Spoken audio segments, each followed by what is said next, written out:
Той томалақтың хит әншілерінің бірі ел аман, жұрт тынышта, басы дауға қалды. Заттыбек Көпбосынұлына еліміздегі сазгердің бірі іздеу салған жай бар. Ондағы мақсаты тойға шақыру емес, қарызын өндіріп алу. Толығырақ келесі бейнесюжетте.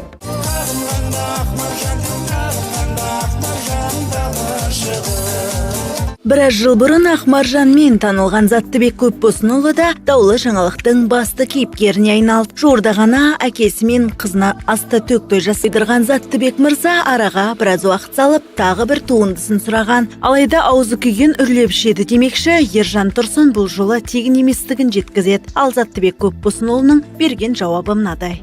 Кейіннен тағы бір әнді мен оны келесі жолы мен жаңағы әннің осындай сатам дедім.